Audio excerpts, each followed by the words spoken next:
Good afternoon. I want to stress I will be controlling time. We are supposed to spend only 10 minutes. And I want to ask for Marie Bartz for give her presentation. Please.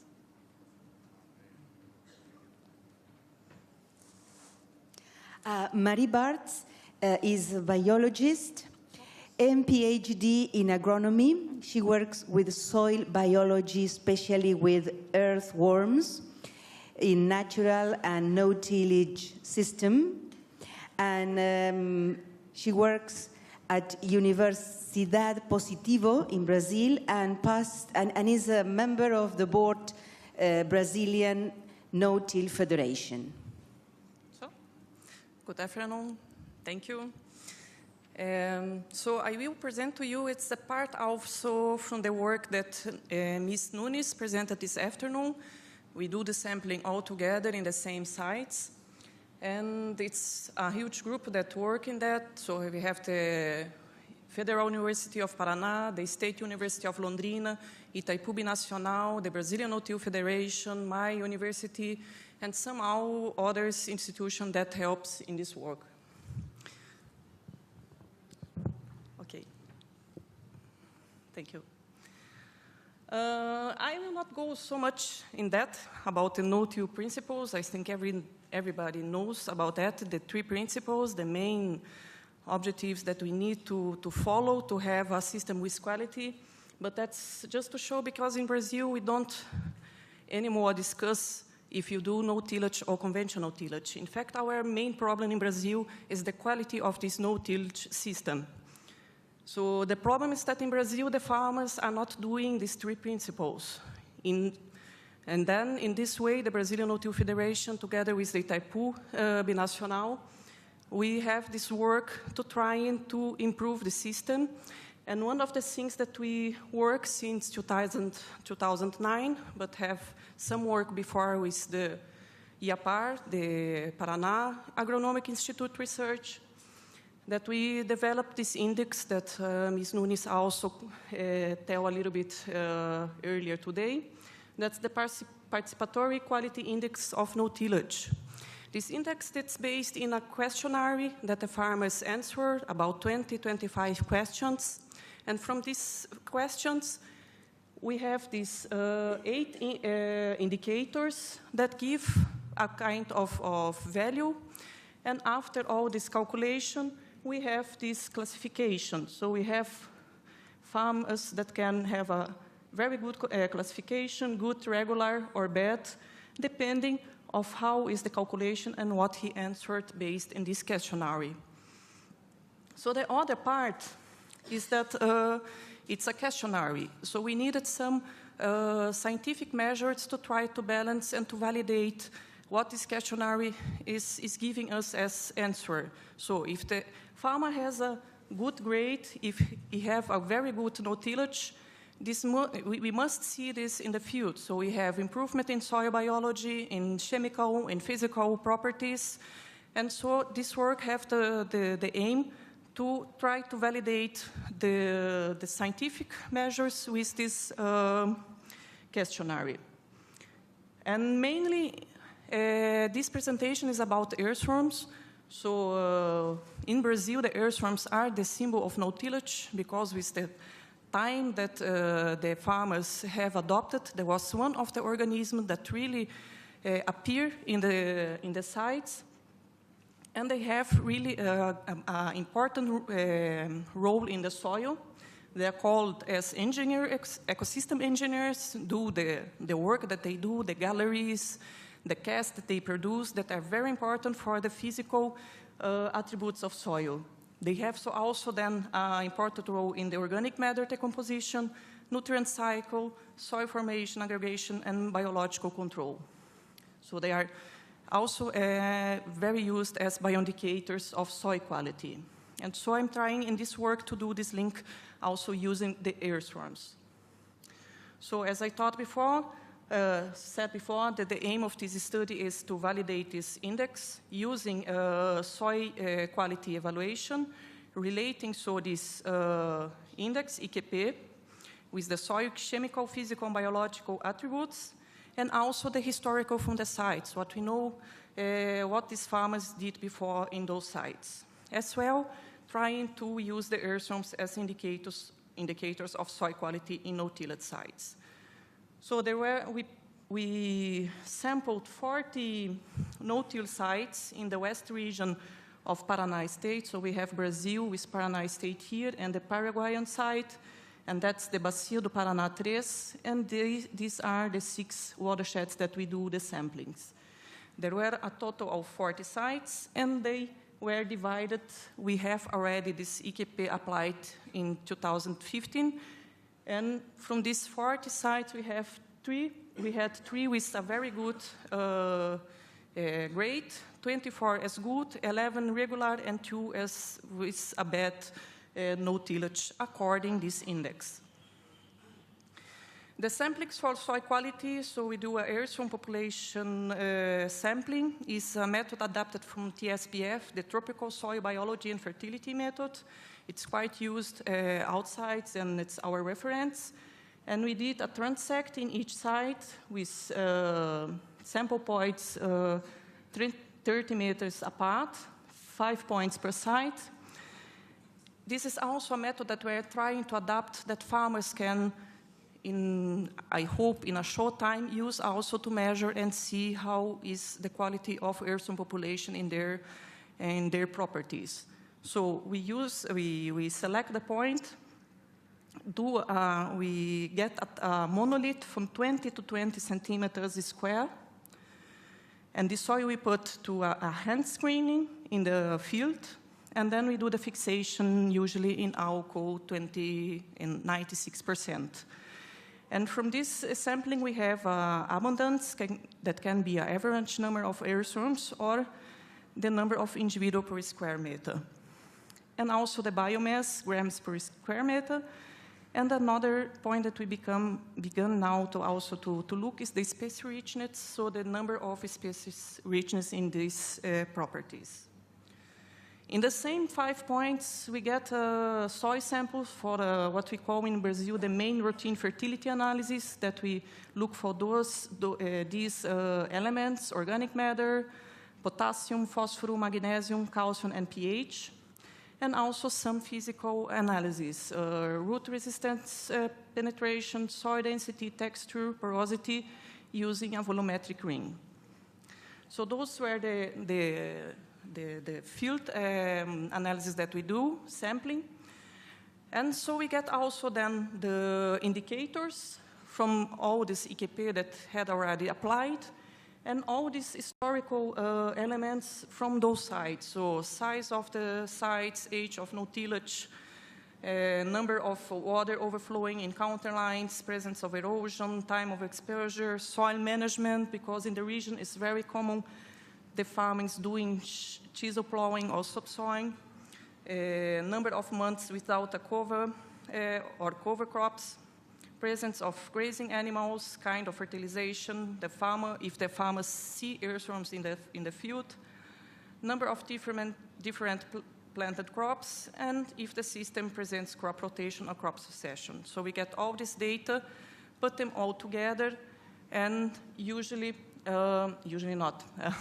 We did a multivariate analysis, getting all this data to see if they are correlated or not. The first multivariate analysis, we just use the chemical, physical, and historical data from the 40 sites, and as well the IQP indicators, to see if they are correlated or not. And then this classification is the same that I showed before. So we have all this, the correlation. It's not significant. There is a Monte Carlo permutações de Monte Carlo. Okay.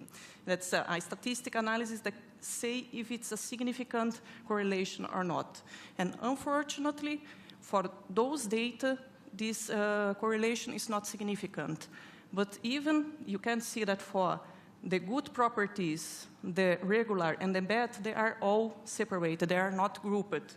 Just here for the 3 that are classified as very good, there are together, and they are related to the age of no-tillage, pH, the amount of argila. 2 minutes, está acabando. Clay, sorry. Organic matter, and the number of cultures. So at least these three have some correlation, but as I said, they are not significant. And then we have the data for earthworm population. The average abundance that we find in the 40 sites was 0 in 2 sites, and 1 site that we found 750 earthworms per site. Total species richness, we have, so of course, the sites that have no earthworms, they have no species, and 1 site with 6 species. The average biomass from 0 to 8.1 gram per square meter, but these are not the same site. There are 3 different sites with these highest measures. We also then classified the species in native and exotic species, and we have only 3 sites with more of 50% of the species as native, and 24 sites with the predominance of exotic species. It shows then that the sites has already a high impact, and the exotic species are replacing the native species in those sites. And then the last analysis, we got all the other parameters before, and we put also then the earthworms data that I shown in the last slides. And here, when we put the biological data, we can see that we have a groupment, not according with the range, the grade that we have for the classification, but we have the sites that have a groupment. So we have mainly 2 groups here. This group, they are mainly, tá acabando, sim. Mainly with the more intensive, with high intensive management, with chemical fertilization and soil preparation. And those sites, they are related, the species richness, native, and abundance on earthworm with the less intensive managed sites. So as conclusion of this work, we have that the IQP, he showed few significant correlations with the soil chemical and physical attributes, as well as the historic from the sites.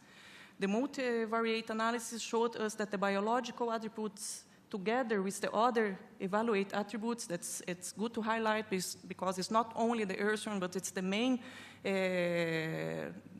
data that we have. They have a significant correlation and can help to group these no-till sites.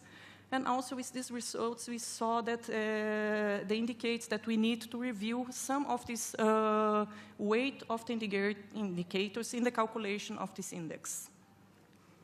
Thank you for your attention. Sorry for the delay.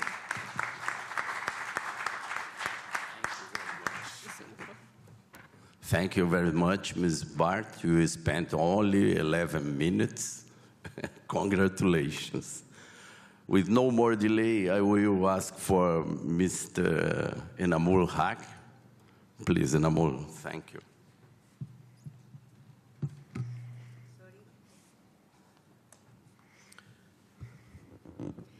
Sorry, before your discussion, I must say that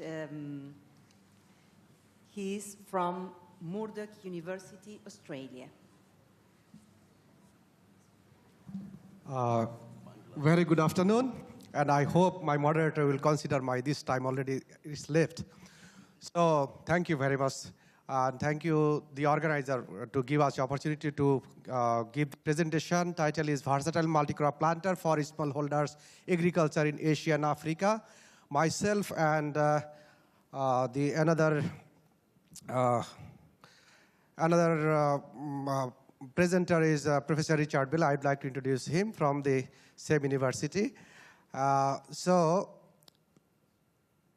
Actually, I would like to give you some background why the small-scale farm mechanization is spreading in Asia and Africa due to growing cropping intensity.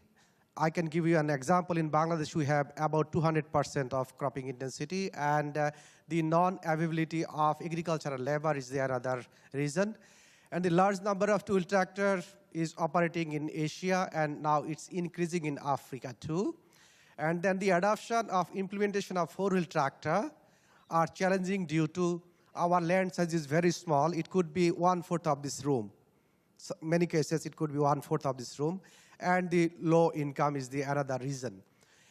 In this graph, in this graph, you can see that the total two-wheel tractor population as well as the four-wheel tractor operation in these selected countries. You see this, we have about 7 million of two-wheel tractors are being used in these selected countries, and about 4.7 million four-wheel tractors are being used in these countries. But interestingly, most of the four-wheel tractors are being used in India and Pakistan.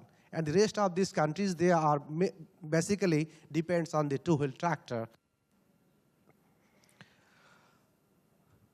Okay, so the mechanization as an opportunity for us, especially for the small scale farm mechanization already, and it is well adapted in Bangladesh, like the two-wheel tractor.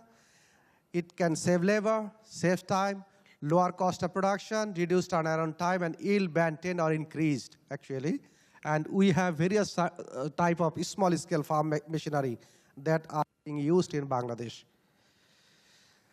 And the challenges actually remain are still the extensive rotary tillage and puddle of soil, because we are growing lots of rice over there. Rice is our main crop in our country.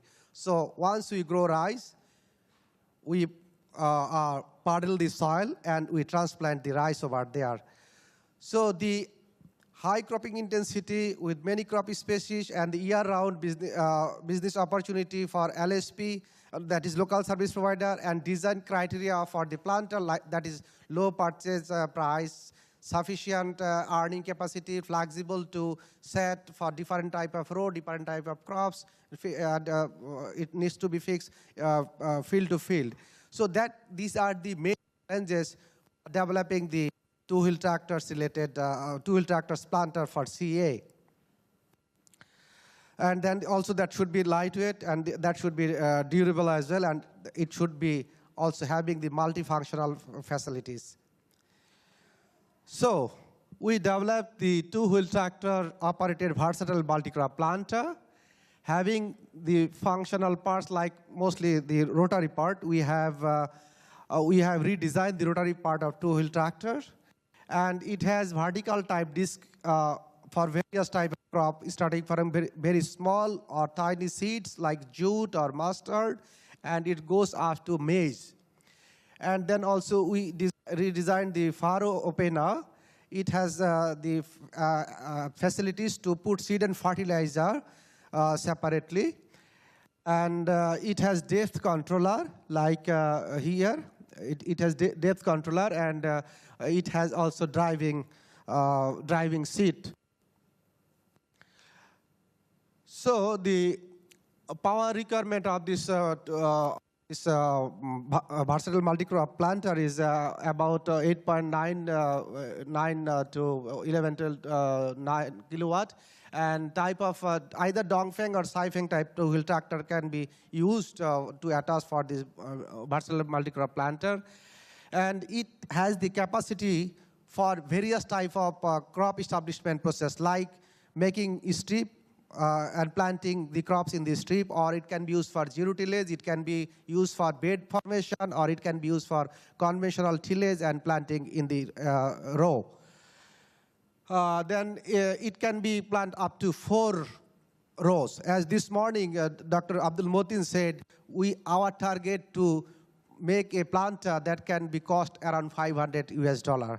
So, but in this planter, we can go up to 4 crops, 4 line. So its cost is around $1 US.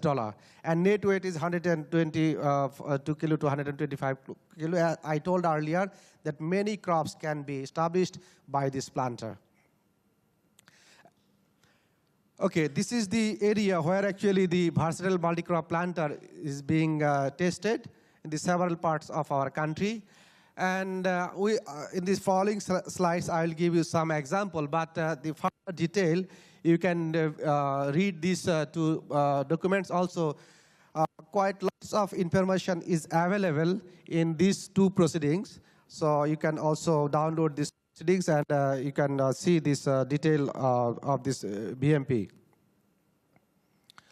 So we investigated and found that the strip planting save 15 to 54% of labor for crop establishment, and also it can save up to 59% of land preparation cost in case of strip planting. It can also save, the capacity of this planter is more than 126 to 233% in case of strip planting compared to conventional system. Here has some example of this, example of this on-farm profitability of planting by strip-tillage planting. So there is a 76 comparison. Here we can see the most, in case of Boro rice, the yield gain is, in case of strip planting is 5%, wheat 6%, and mung bean 8%, and in case of lentil 38%. But the net profit goes up to 102% in case of in case of a Boro rice establishment. So the outcomes actually, so far the 205 units of the VMP is sold since 2010, and we export 43 units in 9 countries, including North America, that is Mexico. And we also monitored some of the adoption of the VMP, and also I can give you some example here. Like it's an area called, in our country we call it Upazila. It's covering about 30,000 hectares. So out of 30,000 hectares, also it has some blocks covering about 15 to 20,000, 50 to 2,000 hectares. So here that BMP, this is the last season's data. So it covered from 4.5% to 16%. This BMP covered already over there. And in the conclusions, I could mention here that BMP having the flexible for multiple planting system, adjusting the row, and BMP having the capacity to show seed and fertilizer using strip planting, bed planting, single pass shallow tillage, zero tillage or no tillage, or even conventional. And BMP reduces the crop cultivation cost. It can reduce the CO2 emission, and BMP could be used for development of conservation agriculture across the worldwide, across the wide range of cropping system by smallholders in Asia, Africa. Even in Central Asia this morning, I have seen that their cropping area is very, very small. The land holdings is very, very small, so that can be used for Central Asia as well. And I would like to acknowledge the ACI here, then Bangladesh Agricultural Research, Bangladesh Agricultural University, Bangladesh Agricultural Research Council, Bangladesh Agricultural Research Institute, Bangladesh Rice Research Institute, Haque Corporation, that is the private organization who are commercializing the VMP, then Bangladesh Conservation Agriculture Service Providers Association, Department of Agriculture Extension, and Farmer, of course, those who are working on the BMP. And finally, we have more 5 posters in this Congress. So you are welcome to visit these posters, and thank you very much. So I'm on time. Congratulations. Just in time. Thank you, Enamu Haque, for your precision, like 9:30 minutes. Please, I want to ask the next presenter, that's Brandon Brown. Please come. Well, I add about Brandon Brown. He has over 80 years experience working with African smallholder farmers to increase the productivity, sustainability, and profitability of their agriculture livelihood. His current research and PhD is focused on how to sustainably intensify smallholder systems in Eastern and Southern Africa based on the principles of conservation agriculture.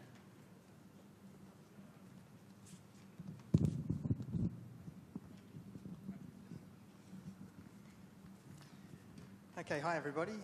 Great to be here, and hopefully I can bring home the what's been so far a great day of presentations. So what I'm going to take you through now is some of our research that looks at broadening our understanding of the uptake of conservation agriculture, particularly in Eastern and Southern Africa.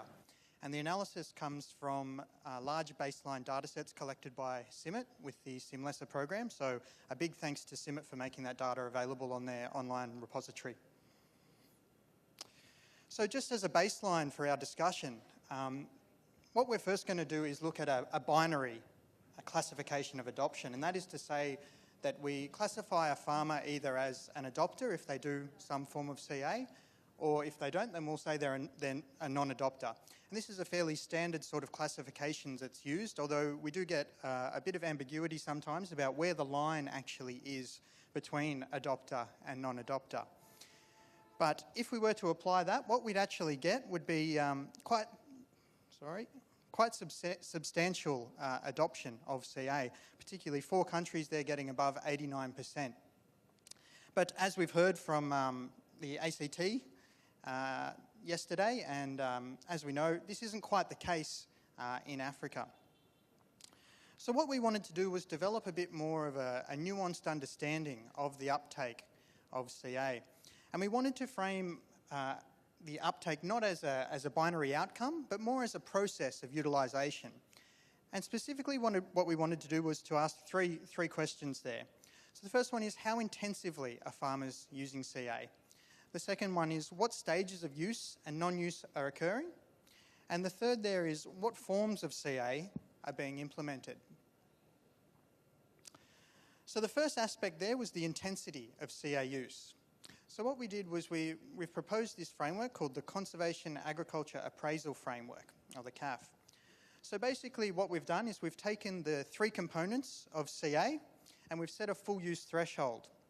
From that we can score a plot from 0 or no use to 1, full use, or anywhere in between to understand the intensity of use on that plot. And then we can take the average of that, and that'll give us a plot intensity conservation agriculture index. But we know we need to go beyond the plot level to understand uptake. So what we do is we weight those plot scores against the proportional area, sum them all up, and that'll give us a farm level intensity of use index. So when we did that, what's presented here is that bottom right-hand box, which is the farm level intensity of CA use. So we saw before 4 countries above 89% adoption of CA, but when we look at the intensity of use, we find that it's actually quite limited. So in Ethiopia there, the average intensity of CA use was 6%. And even in Tanzania and Mozambique, who were statistically the strongest or the most intensive users of CA, that was just about 40% the average rate of CA intensity of use. Importantly, a farmer who applied CA on all their farm was actually considered a statistical outlier, and we didn't find them in Ethiopia, Kenya, or Mozambique. But more than that, using this framework, we can actually statistically and empirically understand the differences in CA uptake between communities, countries, and those sort of things. So the second aspect of utilisation we wanted to look at was the stages of use. So again, what we've done is we've proposed this process of agricultural utilisation framework, or the PAF. And what we're basically doing there is framing across 4 stages, 4 phases and 10 stages, that process of a farmer learning about a technology, assessing it, maybe doing some experimentation, and then an eventual utilisation decision. So that might be negative in the form of disadoption, or they might positively do that, but it might be in modified use, it might be at a limited scale, or it might be in total use. And that's particularly important for CA because it is a multi-component technology, and we've seen that intensity of use is low, and where we draw the line on adoption in a binary sense can be difficult for things like subsidised adoption or modification. So when we applied that to the data set, you can see there's a lot of purple up here. And that's showing that CA isn't being used in complete form, it's being modified.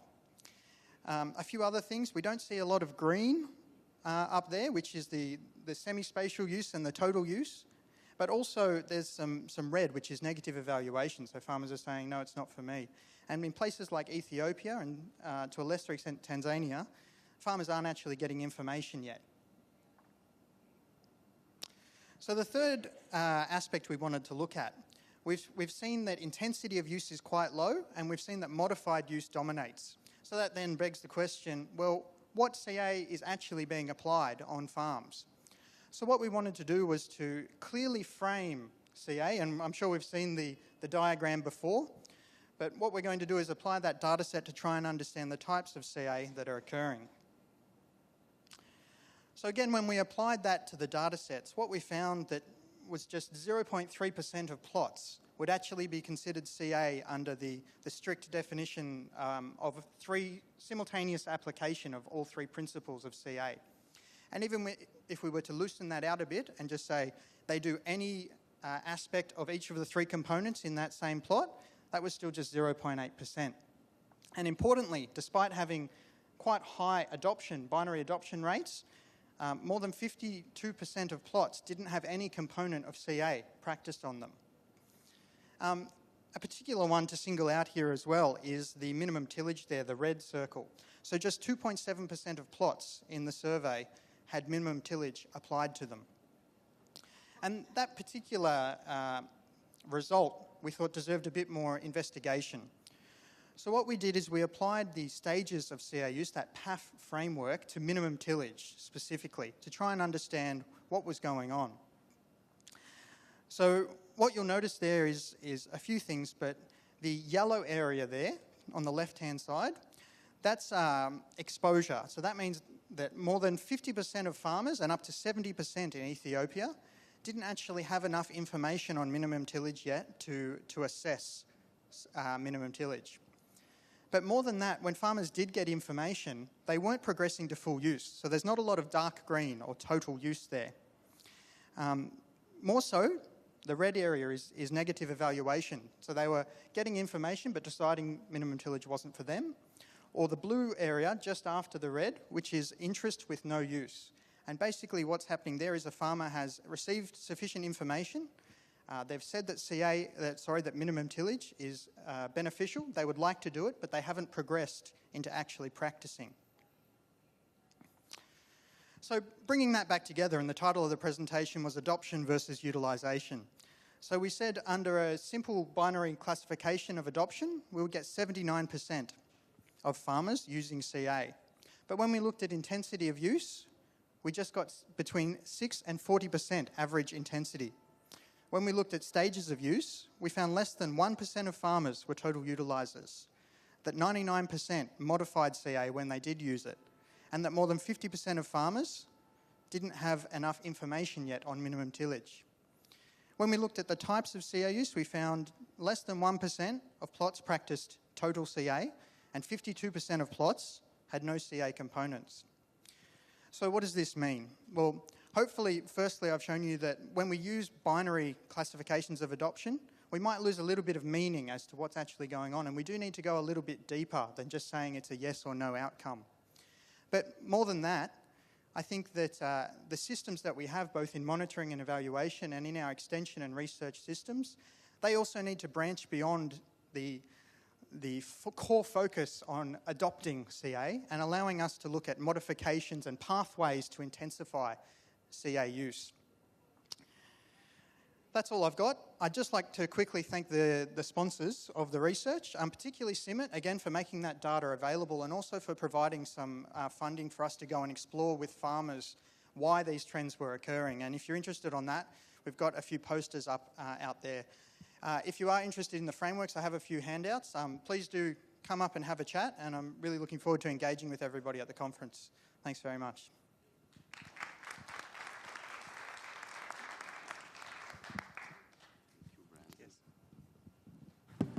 Thank you, Mr. Brown. He spent only 9 minutes. We have enough time for questions. I ask the support, is there any questions from the media or from the messages? If not, I open the word for the audience. Is there any question, please?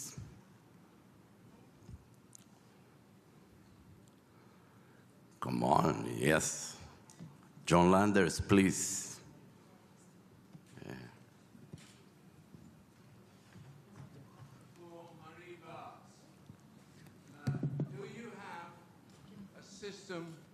farmer to count the earthworms? Oh, please.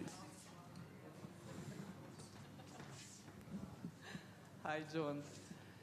Thank you. For counting the worms, we have a system adapted for the north and west region of Paraná. We are trying now with the other project, Solo Vivo.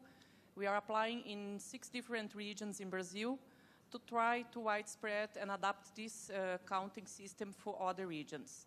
But the species level, the species richness is yet a problem, because usually the farmer cannot identify the species. But at least we are trying to separate in exotic and native species. I think few more years, I think you will be able that the farmers can apply it. I hope, at least.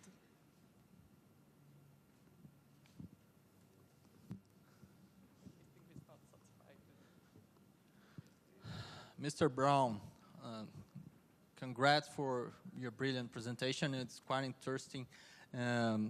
My question is about if you have any economical indicator for related to adoption, like return over investment or something like that.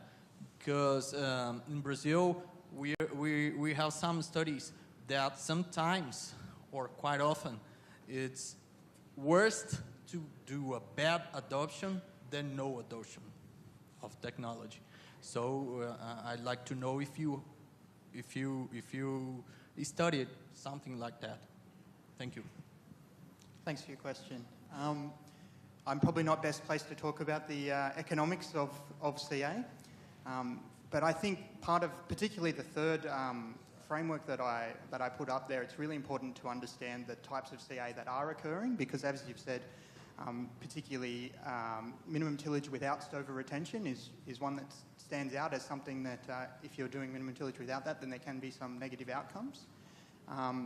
As to explain why modification is occurring, my research, the other part of my research was qualitative investigation with farmers and other key stakeholders as to why this was occurring, and a lot of it actually comes back to the economic viability of transition from your subsistence farming, which is very much focused on household resources, to a CA production-oriented system, which requires a lot more interaction with markets, both input and output, and finance and labour markets if you need additional labour to implement.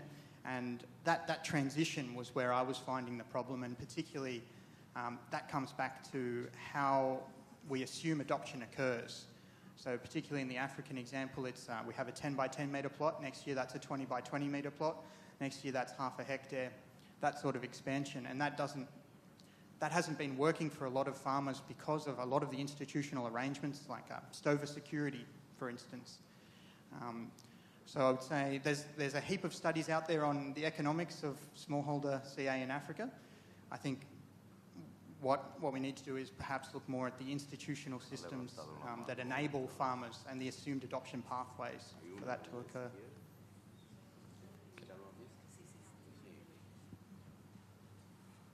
Ayuna? Theo Friedrich? No, I give Yes. There is one in the back, one here. When we talk about conservation agriculture, we usually try to make sure to stay within the 3 pillars, which is no-tillage, and we even define the no-tillage as minimum disturbance no-tillage. Because we find it difficult talking about issues like adoption if we don't really define what we are looking at in terms of adoption. Now, you choose the term minimum tillage. Was there a reason for that, or because, as I said, we find it difficult to then say why did the adoption happen or not happen, because minimum tillage is not a really defined term and can mean many things to different people, and hence the results are difficult to then compare.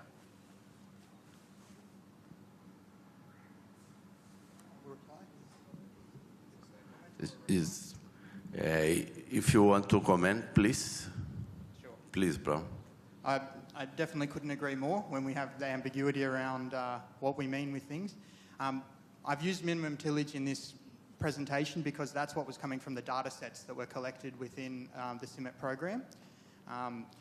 You'll notice, I can't put it back up, but there was a purple area that I had on the minimum tillage graph, which was modified use of minimum tillage, which sort of seems a bit a complex thing to frame there, but basically what I did was correlate if a farmer says that they have practiced minimum tillage, but they've also answered how many tillage events they've had in a season.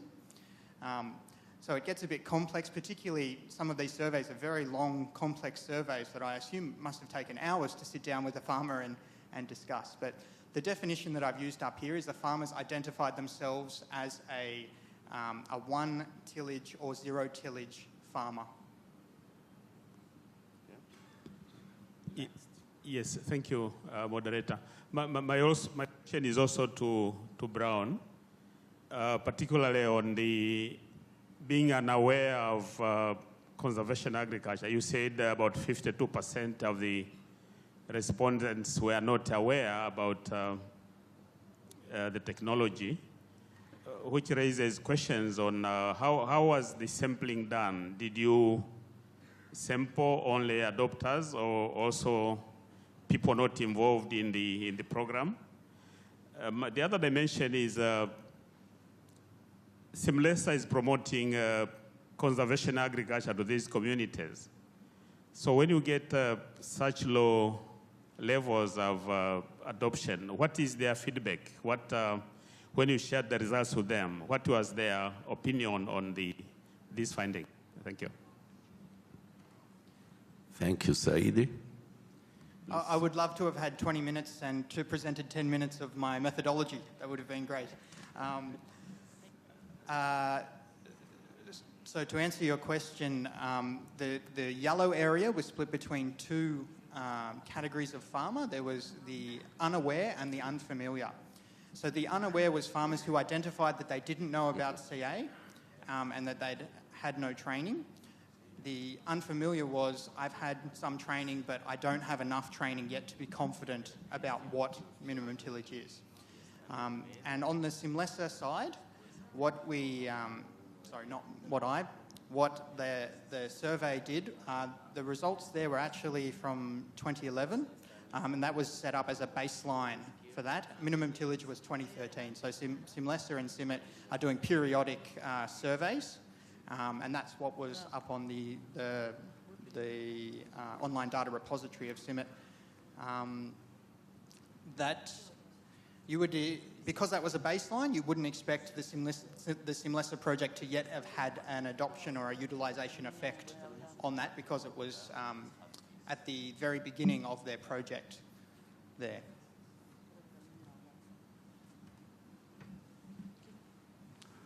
Christian, please.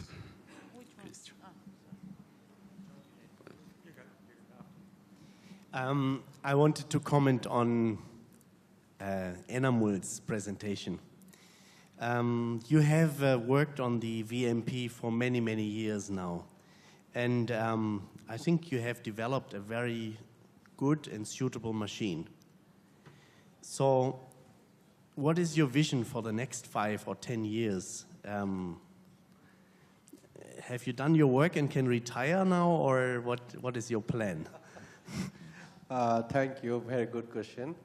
Actually, BMP, we started to R&D in 2009, but so far we improve it up to 13 version.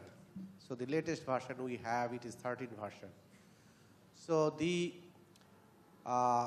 already this technology is handed over to the commercial partner, that is Haque Corporation, I mentioned already.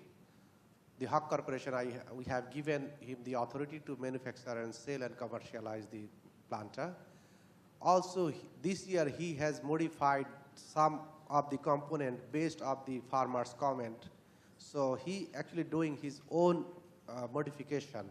So actually mostly I gave up the development initiative for BMP. Maybe the next thing I will plan for different one, how BMP can be utilized for weed management aspect as well. That I already started some work, but it will be continued. Thank you very much.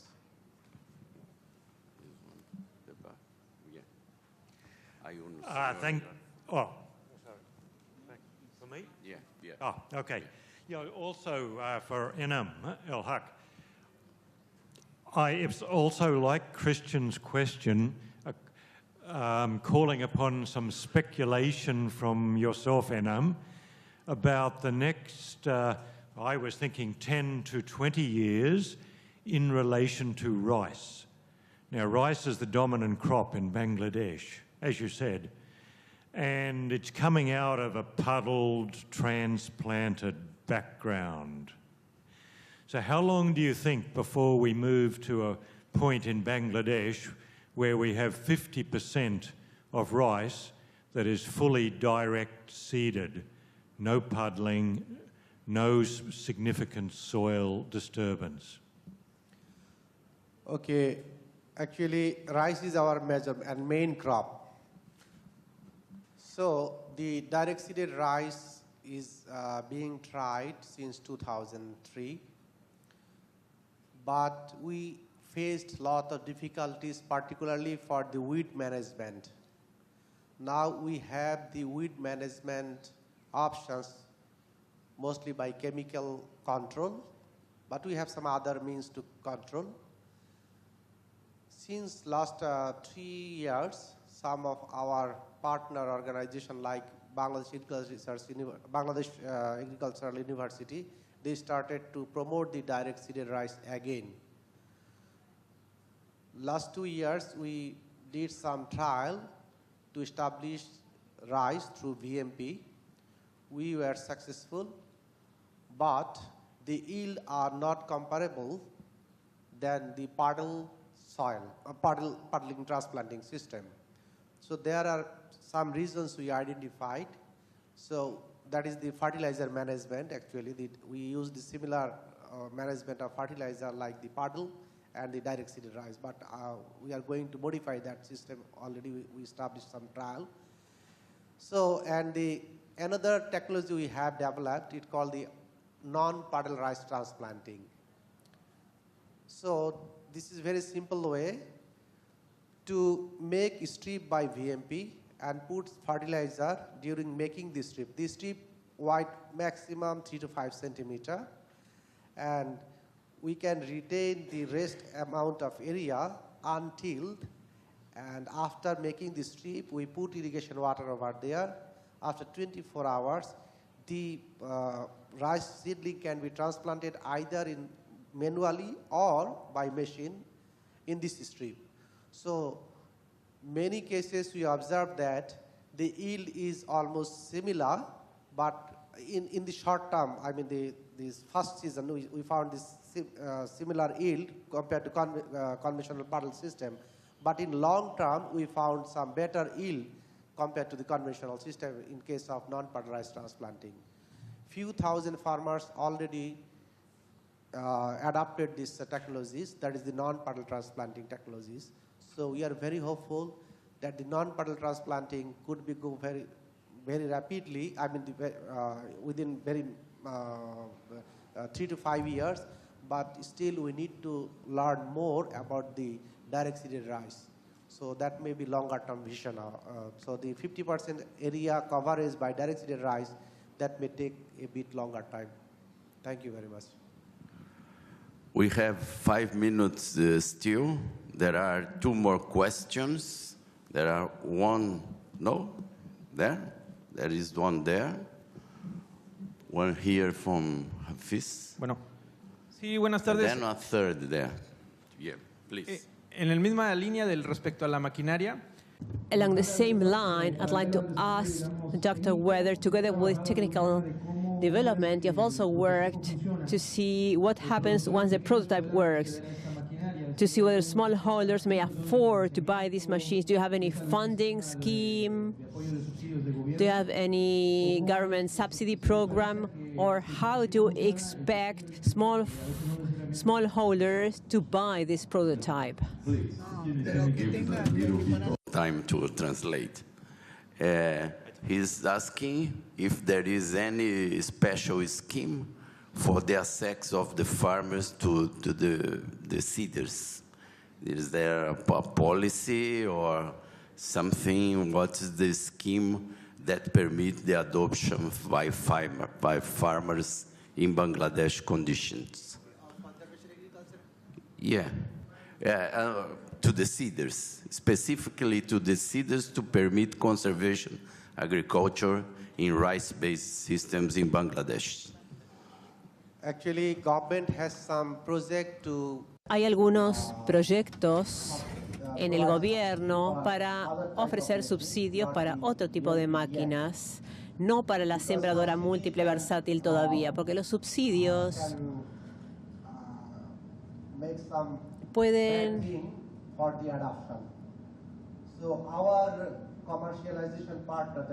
generar ciertos conflictos. La corporación con la que trabajamos también quiere formar parte del programa de subsidios del gobierno. Entonces, en lugar de decir si la calidad de esta sembradora es buena como para venderse por sí misma, si es buena, se va a vender sola. Si se dan subsidios, quizás no se pueda controlar correctamente la calidad, entonces la sembradora podría fallar. Por lo tanto, no está muy a favor del subsidio por parte del gobierno.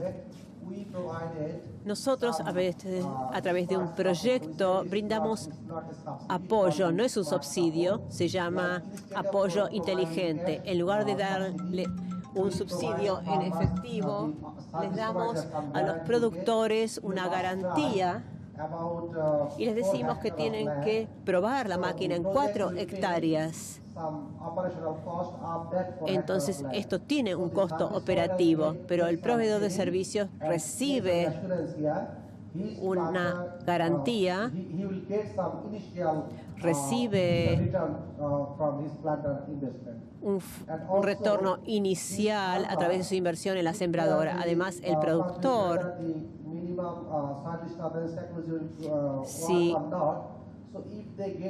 si recibe la garantía de que va a utilizar la siembra, de que va a recurrir a este tipo de siembra, va a utilizar la sembradora y tiene que garantizar que va a utilizar la sembradora para trabajar con la mínima remoción de tierra posible. Por lo tanto, en breve, mi respuesta es que todavía no estamos trabajando con subsidios del gobierno. Las últimas 2 preguntas. Thank you. My name is Aziz. My question again to Martin. So about this no-till drills. You said that your drills also can be used in Central Asia. Have you tried or do you have any demonstration in Central Asia, your drills? Because we have a lot of experience with no-till drills from India and from China and from Turkey also, but quality of those drills from those countries which I mentioned are not good. So that's why in our conditions, the farmers are very strict for the quality. So in this case, it is very difficult to test in Central Asian countries. Or do you have any experience on this in Central Asia? Thank you very much. Actually, I was waiting to have some question from Central Asia. So, no, we not yet demonstrated the planter in Central Asia, but some of the importer from Kazakhstan, they communicated with our manufacturer, and he showed interest to import some units. And the reason I told you that the area land size is very small in the places where during this morning you have showed some slide and you told that land size is very small and you grow mostly wheat and some barley. Sorry? It's not small. Okay. So maybe I got the wrong impression. But I'm sure that the planter can be utilized in a small plot or even a bigger plot like about 1 hectare or 2 hectares, something like that. So it's not a problem. And another question you have? Okay, quality, yeah. The problem is that we always try to import the machine, not the knowledge, not the man who can operate the machine. When people import the machine, they think, okay, it will work by itself. But that is not the case. Always, I request the importer, instead of importing 10 units of machine, better to import 5 units of machine and invest the rest of 5 units money for importing the person to train how to operate that machine. So better, when we will plan for importing new technology from anywhere, better we have to import the knowledge as well. Otherwise, none of the machine will work.